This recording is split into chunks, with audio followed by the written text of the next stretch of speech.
As the day closes, a little bit of royal news which may entertain.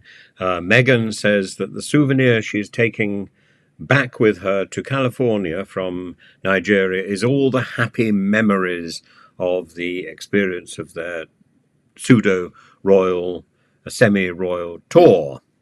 And I think that's a good memory to have. I think that's a good souvenir to have.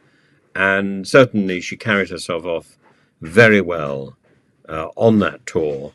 And Prince Harry was the perfect gentleman, as indeed, of course, he was the perfect gentleman in carrying her bags to the car, um, rather than the body expert who said that he was being put upon by the Duchess of Sussex, which is a misreading of simply the act of being gallant. As for the king was wearing a perfectly delicious light pink waistcoat today for a royal garden party, matching the Queen's outfit, which was rather splendid. And among other things, he met the presenter of Love Island. I have no idea who she is, but he had no idea who she was either. When she said, "I present Love Island," he said, what was it now? There's one born every minute. That's it, yes. And however, the Queen did reveal that she is a fan of M&S underwear, rather like Dame Julie Andrews.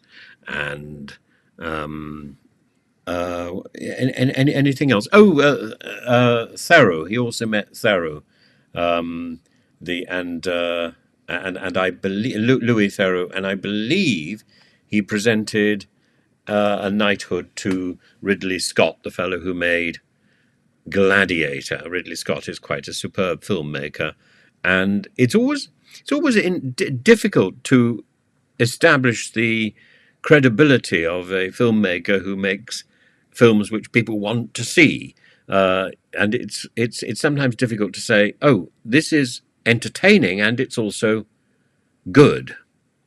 And I think one should never underestimate the value of entertainment. And simply because something is entertaining doesn't mean it's not worthwhile. Sometimes people get a bit snobbish about their entertainment and about their films and theatre and indeed books, and they think, oh, it's a little bit too entertaining, it's a little bit too much fun to be first rank worthwhile. But Gladiator is a superb film, and Ridley Scott is highly to be recommended. As indeed, for that matter, is Steven Spielberg, who ranks as one of my favourite filmmakers, and I was rather pleased today to read an interview with him where he pointed out that that the film that he's seen the most is Lawrence of Arabia, which is indeed one of the most fascinating films about this introvert and sad little man, Lawrence, T.E. Lawrence, whose house at one point I almost lived in Oxford. I remember being shown round and thinking, well, it's a little bit on the small side, and in Polstead Road in the middle of a garden. And and that sort of dysfunction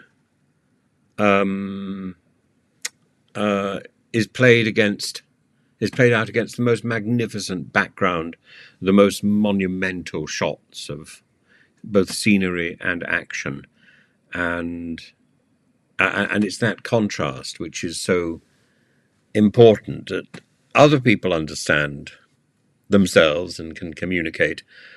T.E. Lawrence can't, and that fractured soul seems to disintegrate in front of us. And there's also that wonderful tension about whether or not this is a great man or whether this is an incidental man who happened to be present at great events.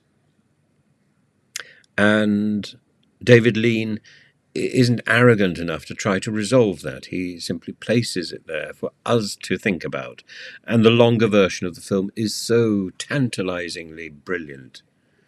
And the performances are breathtaking, along with the scenery, of course. I think it's a film unlike other films like Ben-Hur, which I never tire of seeing, and I'm always happy to revisit it. Like Mary Poppins, like The Sound of Music. It's one of those evergreen films, and I think it's spectacular because of its serious content, and I can't think of very many other serious films which always get my attention. But Lawrence of Arabia is definitely among those. In fact, I would say there aren't any other serious films that get my attention. The other films which rank in my top 10 are films like Kismet. I know you think I'm ridiculous for that. There's a wonderful film by Danny Kaye, which I think is probably Danny Kaye's best film, and it's not available on very good technology. It's very difficult to get hold of a copy. Called Merry Andrew, and it's wonderful. It showcases Danny Kaye at his best, and I think it's rather better than The Government Inspector, and more watchable, oddly, than Hans Christian Andersen, though that is superb. And then I'm not really sure where I go. I think that there are lots of films which I think there are good bits, but there's very few films that I would go back to again and again and again and watch in a sort of longing way. But there are, yes, one day I shall have to make a video about all the obscure films that I think are wonderful. 1900 by Bertolucci is quite high up there, I think. And Fanny and Alexander, possibly. Ingmar Bergman. But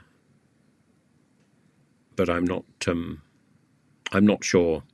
I'm not sure they're really at the same level as Lawrence of Arabia.